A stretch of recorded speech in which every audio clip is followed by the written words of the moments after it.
Okay, we're going to start off with a question that has been submitted. I asked the town board here in Starkey to submit 2 questions to start this evening off. And Dr. Ingraffea will field the first question, have the first shot at the question, and then it will be followed by Dr. Engelder. The question is, where in the process is the greatest risk of groundwater contamination?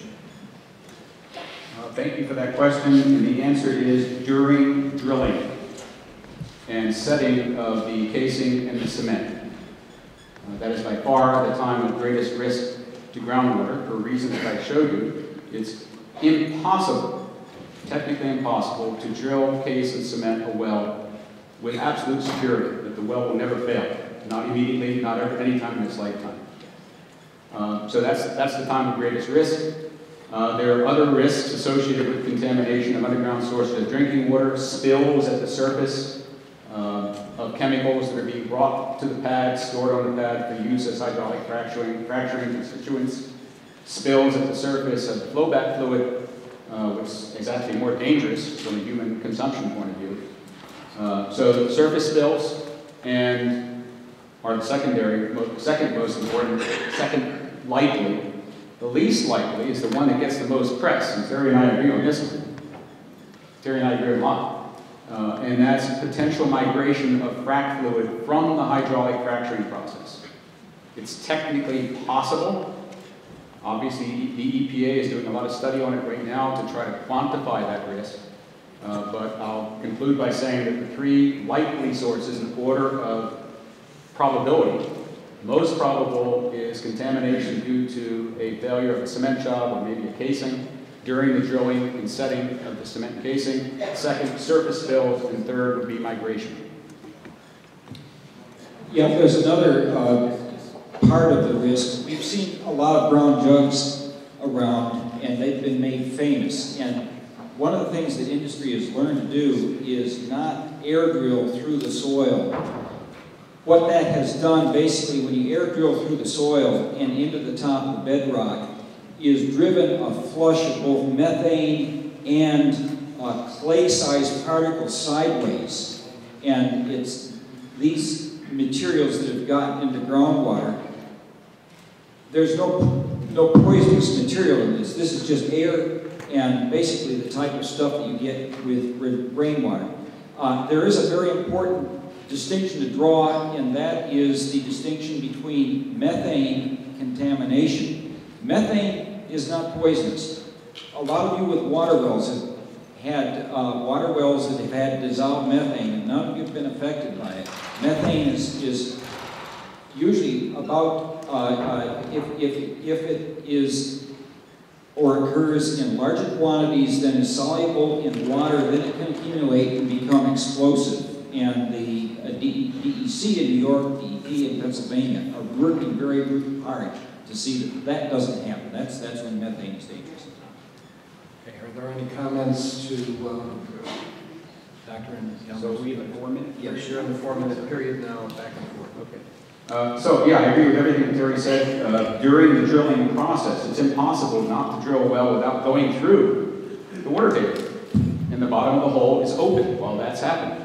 And anything that's being used to stabilize the hole, to lubricate the drill bit, to remove the cuttings, is now going to be exposed to an underground source of drinking water. And it's quite common, whether you're drilling a water well, a gas well, an oil well, to cause disturbance of underground source of drinking water. But I did say very carefully in my comments, it's not only the drilling, but it's also the cementing and casing that can cause problems.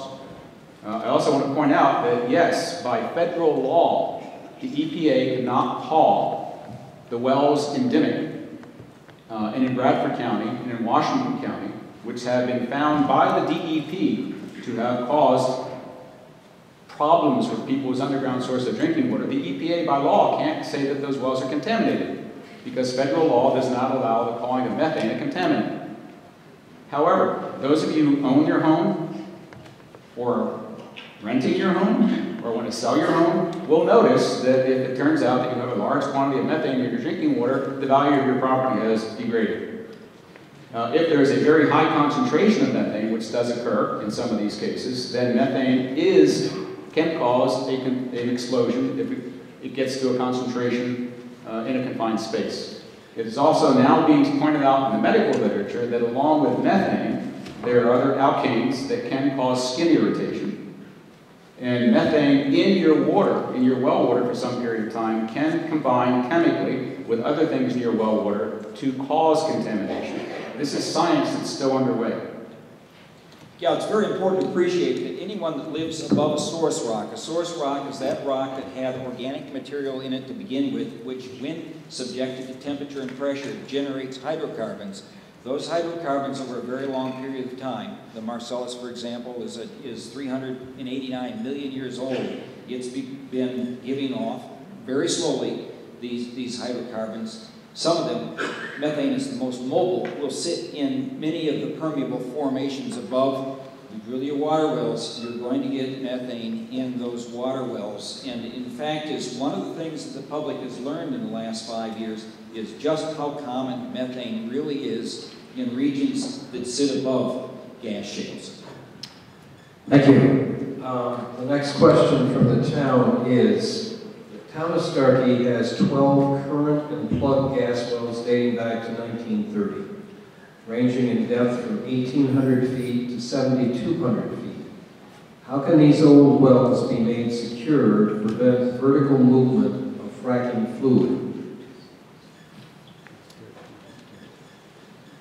Chances are very good that many of these wells were not fracked.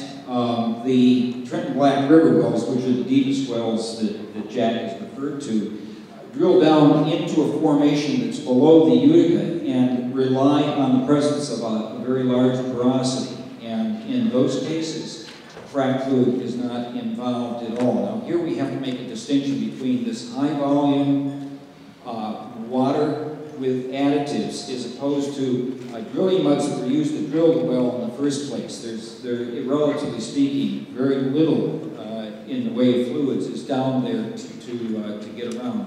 The shallow wells are probably the older wells. They've sat there for a long period of time, and if they haven't done anything by now to groundwater and in any way disrupted the surface, they're not going to in the future. So in response to that question, I have two questions. How do you know that there are only 12 wells? New York State DEC claims to know of the 75,000 oil and gas wells for which they have any records for ever having been drilled in New York State. 40,000 wells currently are unknown in their location. There are 40,000 wells in New York State, oil and gas, that have been drilled, New York State thinks, but we don't know where they are. So how do you know there are only 12 to start? Question number one. Question number two, has anybody gone out and inspected those 12 wells at the wellhead to determine whether they're leaking, which of course is a necessary condition but not sufficient condition to determine that they are leaking, because they could be leaking away from the wellhead. So has anyone from the DEC come out and checked those 12 wells for you? If not, they should. So is there anything that you two disagree with in that question that you'd like to? I think probably we need to clarify the language a little bit. In general, I think, Tony, when the word leaking is used, generally we're referring to methane. Or whatever else comes up. Generally we're referring to methane. You're referring to methane. I'm referring to methane and anything else that comes up.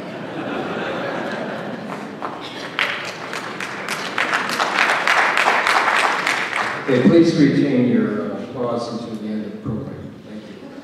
Dr. Engelder, could you please comment on the earthquake swarms associated with high volume hydrofracking in, for example, Ohio and Oklahoma? Yes, I would. First of all, those Ohio earthquakes were not associated with hydraulic fracturing. They were associated with the disposal of much, much larger volumes of water. And earth scientists have known for years and years and years when large volumes of water, and by large I mean volumes of water that are as much as 2 to 3 orders of magnitude larger than high volume hydraulic fracturing, that amount of water is capable of activating faults that can slip with enough energy released so that they can be felt at the surface. Generally, it's true that when a well is fracked, there are very small pops of energy released. These are called microseismic events. They can't be felt. That's why they're distinguished from earthquakes themselves. And in principle, it is important to appreciate that when water is pumped out underground, basically energy is put down there to break the rock apart. And when rock is broken apart, noise, but subseismic noise, is always found when measured with very sensitive instruments. So everything Terry said is perfectly correct, exactly correct, but let me add to it. The implication is that all seismic events that have been measured at the surface, felt at the surface, have been due to injection of waste products, and that's no longer true. So the British Columbia Oil and Gas Commission issued a report last month claiming definitively, showing definitively, that shale gas wells in the Horn River area of northeastern British Columbia had caused magnitude 3 to 3.5 earthquakes by the hydraulic fracturing process itself. It's the first time it's been in the literature. There's been some debate about whether the fracking process itself could cause measurable at the surface, magnitude 3, magnitude 3.5 earthquakes. British Columbia Oil and Gas Commission now claims that it has. So what? Magnitude 3, 3.5 is going to rattle your bookshelf. It's not going to cause any substantial surface structure damage or damage to human health. But here's the problem. That same study showed that because of those earthquakes, damage had been done to the casing and cement of the wells. In fact, a couple of the wells had had their casing crimped and sheared. That's not good. So the source of the energy is underground, and there is a problem if we're not careful of drilling too many wells too close together, which is a fundamental issue with shale gas development, because typically speaking, you're only going to have about 150 meters, about 500 feet between your laterals. So if you do cause a magnitude 3.5 earthquake at the surface, it might not cause surface damage, but it is now known to be possible to damage the wells. I sense that you might have a response to that. I do. It's in a study that the U.S. Geological Survey has done. The size of the earthquake that is generated then correlates with the amount of water that is put down, so that in areas that have known fault zones, the operators know this because of high-resolution seismic information that is collected ahead of time. They will avoid drilling wells into these particular areas. Do they manage to miss all fault zones? There are some fault zones that are smaller in size that can't be detected by seismic surveys. These, however, are faults that are not capable of causing earthquakes that are of concern. Do you have a response? Dr. Ingraffea, you have stated that, I'm going to have a little trouble reading this, emissions could be more harmful from gas than coal long term. Did you voice opposition to Cornell's recent high-volume hydrofracking project to convert from coal to natural gas produced from Marcellus wells? I'm not sure which study that you're referring to. I'm not sure either. Maybe they meant the conversion of the previously coal-fired power plant at Cornell to natural gas. So I'm not sure. Is the person that asked this question referring to that? Yeah, that's not a fracking question. I asked him about the conversion of the HVAC plant at Cornell from coal to natural gas. The plant itself at Cornell. Oh, so that's what I guessed just now. I guessed right? Did you voice opposition to that? Yes, I did, and I continue to. It's short-sighted. Cornell did a really good thing by using lake source cooling to substitute for burning coal for air conditioning, and I thought they could have done a lot better with installing. There was an alternative plan, which is to install a wind farm on top of Mount Pleasant. Those of you who are anybody familiar with that? Okay, so Cornell owns lots of land, 14,000 acres in Tompkins County. There was plenty of places for Cornell to install a wind farm. And they could have installed enough wind farm energy to supply a substantial amount of electricity to the campus. They could have expanded the hydro facility on Fall Creek. They could have put a hydro facility on Cascadella Creek. There were a lot of us talking about, let's do a lot of renewables instead of just converting a coal plant to a natural gas plant. Okay, moving right along, this is addressed to both of you. First to you, Dr. Engelder. I'm curious about the speakers, and I assume this is both speakers, consulting connections to the gas industry.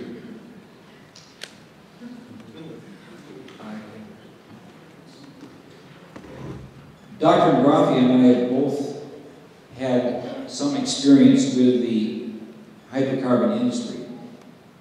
If we hadn't, we wouldn't be up here right now.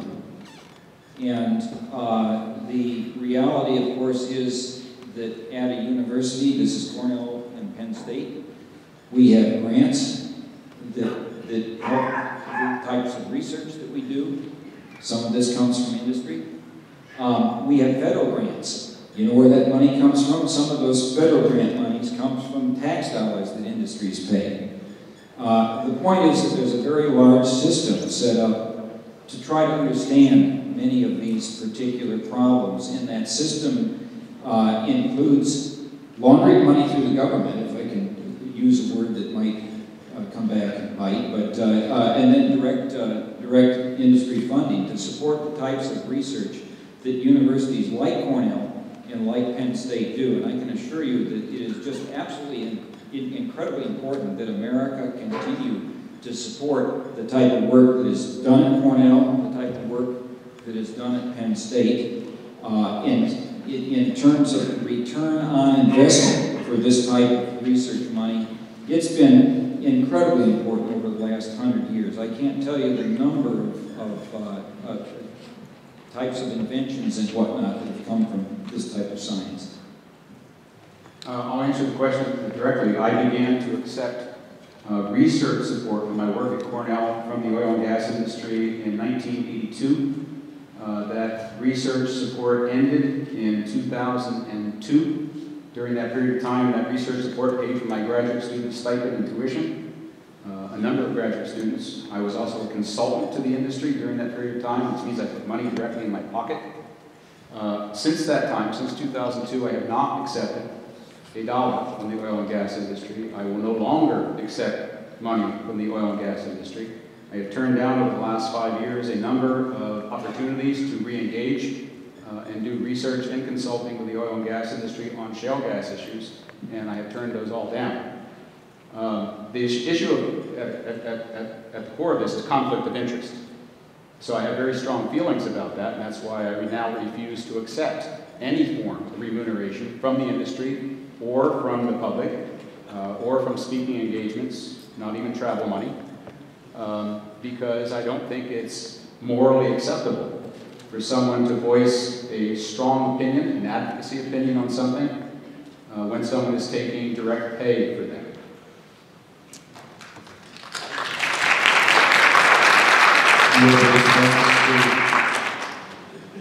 Okay, this next question I think refers to something that happened with the SEC shortly after, just before Secretary Cox left office, wherein the rules for calculating reserves of gas were expanded to include unexplored lease areas as well.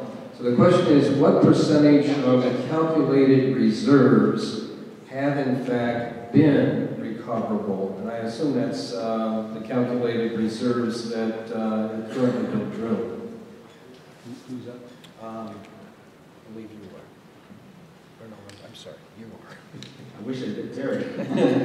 I'm not an energy economist, and so I don't have any credentials or expertise to begin to answer that question. I'm aware of articles that have been written about it, and I know enough about energy economics to know the difference between a resource and a reserve. And I do know that there are games that can be played both by government agencies that are charged with trying to estimate resources and reserves, and by companies when they're reporting to their shareholders and SEC about resources and reserves. Beyond that, I'm not qualified. provide the answer. That question is particularly difficult. First of all, you understand that in assessing a gas shale, for example, there is an assessment that takes place before drilling. And that is a volumetric calculation that largely gives you some indication of how much might be there. Then in terms of recovering gas recovery depends on a number of things, including technology and the cost of gas at that particular point in time. Right now, the price of gas is depressed so that a number that industry will say is recoverable from the Marcellus or everywhere else.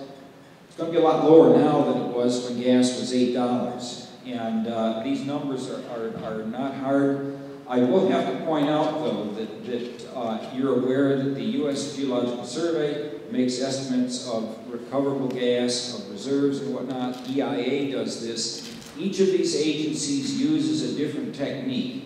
I've attempted it in the past, and the USGS, for example, revised their estimate of the Marcellus. The estimate of the Marcellus was a 10-year-old estimate. They revised it upwards to a number that was on the order of 80 trillion cubic feet. And there was a big story in the New York Times stating government reduces reserves or reserve estimates in the Marcellus. They did nothing of the sort. What they did, this is the USGS calculation, increased it 40 times. That's not quite true. It was one government agency reducing another government agency's estimate.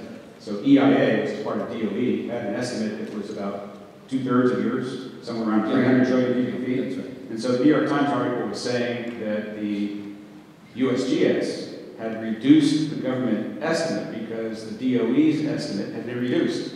But it is true what you say, that USGS had increased their estimate. So you had one government agency increasing their estimate from roughly, what, 9 trillion cubic feet to 80. Yeah, okay, and then another government agency having to reduce another government. Like I said, there's games that they play. But the fundamental point here is that the resource is how much you think is there. And the reserve is how much you think you can get out given today's technology and today's prices. So the reserve is a constantly moving number, the resource is a constantly moving number, and whatever. The moving targets. Yeah. So let me follow up for a second here. My understanding is that in the United States, the yearly consumption is around 23 trillion. 23 trillion per year. So dividing that into the estimated total reserves would give us how many years of gas? Given current prices and current technology, if you believe the USGS number, you have roughly 4 years of supply. If you believe the EIA number, you have 15 years. Etc. So that's somewhat in conflict with what's been stated by the president in terms of 100 That's years. Marcellus. That's just Marcellus. That's just Marcellus, yeah. Okay, next question is to Dr. Engelder. How many jobs will be created from gas development in our neck of the woods? I have to confess, I'm not an energy economist myself, and I really am not qualified to answer that question. Again, I repeat, I'm not an energy economist. I had a number in one of my slides that said 58,000 jobs, permanent full-time jobs, would be created. That's not a number I generated. It's a number that a number of energy economists working on our team generated by looking at what are called amplification factors that are in the industry. For every pad, a certain number of jobs are created. For every well, a certain number of jobs are created. Same thing, for any number of windmills that are created, for every windmill created, a certain number of jobs are created. Solar panel installation, solar panel manufacturing, hydropower, all those industrial activities have standard economic indicators and multiplying factors associated with them. So again, it's like resource and reserve. You can do with them what you want, and you hopefully are conservative so that when you're informing legislators who are about to set policy, that you don't give them wild-eyed estimates that can never be true. And one has to be careful about new jobs versus permanent jobs versus full-time jobs. English is a very important language to get the words right. Next question, Dr. Ingraffea. When you read about so many water wells around the fracking areas getting ruined by toxic chemicals and gas, is it possible that the pressure from the water and chemicals is pushing the gases, etc., upward into fissures and reaching the wells, or is it from leaking well casing pipes? That's sort of a replay of one of the very first questions we had, where I ranked the risks associated with contamination of private drinking water wells. And so I'll just repeat what I said. It is technically, physically possible for there to be upward migration of fracking fluid into an underground source of drinking water. There are various scenarios that have been shown by computer modeling for that to happen. The ongoing EPA study is going to try to nail the probability of that happening in terms of how long it would take and the volumes of fluid that might be involved. But I'll repeat again what I said before, it's far more likely, in fact it's factual statistically, that contamination due to failure of cement jobs, possibly casings, contamination due to the actual drilling process, and contamination due to surface spills are far more likely. Now, there's a law in fluid flow through law of rocks called Darcy's Law. Darcy's Law requires that flow occurs down a pressure gradient. So basically, when a fire truck drives up to a house, water comes out of the hose because the pressure at the fire truck is higher than the pressure at the end of the hose. When a gas well is drilled and production starts, then what happens is pressure along that well bore is reduced to the point where flow is inward rather than outward. And again, if you maintain that inward pressure gradient, which is what happens, must happen for production, there's little likelihood that flow can occur the other direction because it would defy Darcy's Law. Okay, Dr. Engelder, how is it morally or logically responsible to take the risk of contaminating the Finger Lakes, one of the largest bodies of fresh water in the world, when fresh water is and will continue to be such a scarce commodity? Boy, there's a lot of water in the Finger Lakes. It's not clear to me that it's a scarce commodity given the volume of water in the Finger Lakes. I think I made a couple points in my talk. One of them is to show the amount of road salt that's being put on the highways around here. The amount of road salt, year after year after year for the last 100 years, may have had an impact on the Finger Lakes, but the question is, has it? And the volume of water in the Finger Lakes is so large that I don't know that you can actually measure the impact of that huge amount of salt that's being put on the roads. And this then allows the analog to be made that yes, there's a risk. There will be a surface spill or two if this happens, if fractured or natural gas development occurs in the Finger Lakes. But in terms of the scale by volume, the amount of water that's in the Finger Lakes versus the amount of water that's actually involved in one or two of these the spills that will happen. I mean, you can't prevent them. You're not going to affect the quality of water in the Finger Lakes.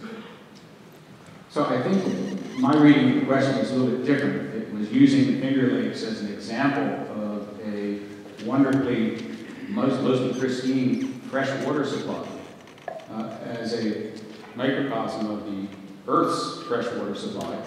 In many places on the Earth, they are not as blessed as we are. So we shouldn't be profligate with what we have by putting it at risk. That was the question that I heard, and I do think there's a moral question there. So I agree that it's highly unlikely that the spill of one truckload of glutaraldehyde, a biocide, into Seneca Lake is going to ruin Seneca Lake. On the other hand, a spill of glutaraldehyde in one of the streams that I and people in the stream enjoy fishing will kill every single life form in that stream. And that will be a moral loss. And I don't think it's worth the risk.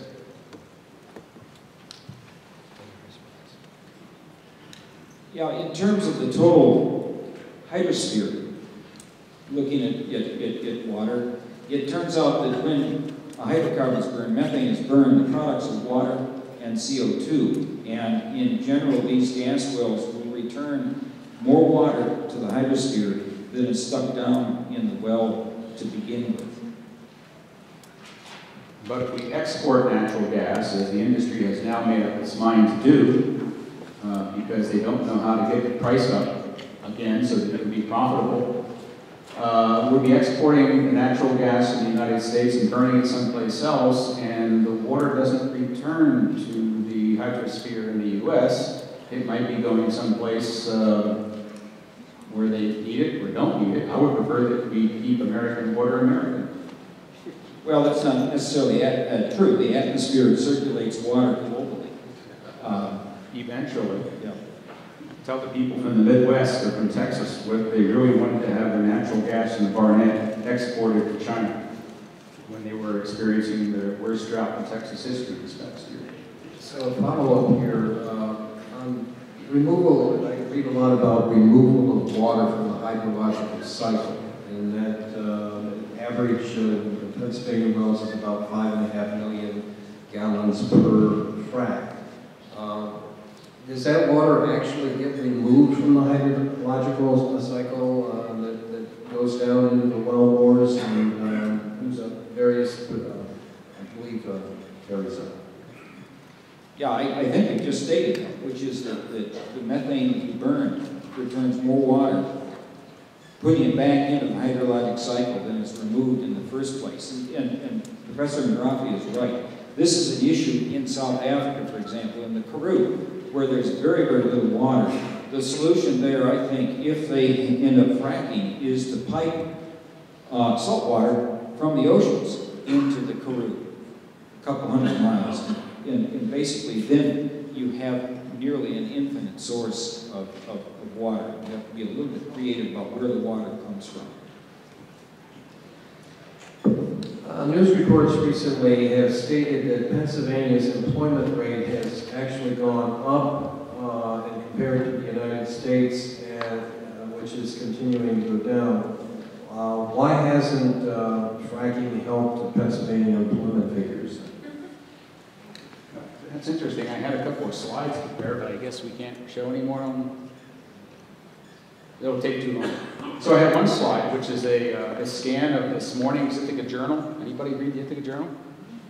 There's a picture of Governor Cuomo, and it says 1.9% growth rate in New York State, $500 million more for education in New York State, raising the minimum wage by over $1 in New York State, lots of investment for industrial activity in New York State.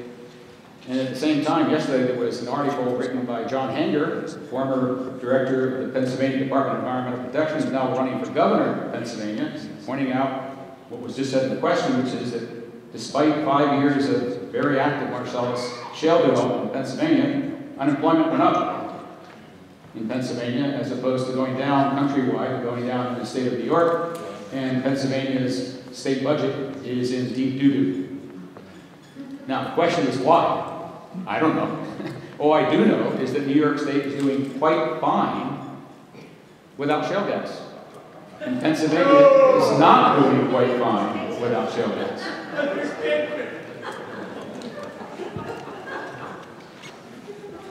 We might want to ask whoever, because this says news reports recently have stated that Pennsylvania's employment rate has gone up. Unemployment rate. Yeah, and I think it, Unemployment. was that meant unemployment rate? Because I saw a study recently that the unemployment rate has gone up. Is the person who asked this question still here? Pardon? Unemployment, okay. Yes. Well, all right. Dr. Ingraffea has already indicated that every well pad, every well brings a certain number of jobs to Pennsylvania. So that statement right there is comparing what was happening last year, 2 years ago, when there was a larger number of drill rigs in the state than now. Those drill rigs have left to go to Ohio or other places. Therefore, the rate of employment in Pennsylvania has gone down. That's true. Okay, the next question goes to Dr. Ingraffea.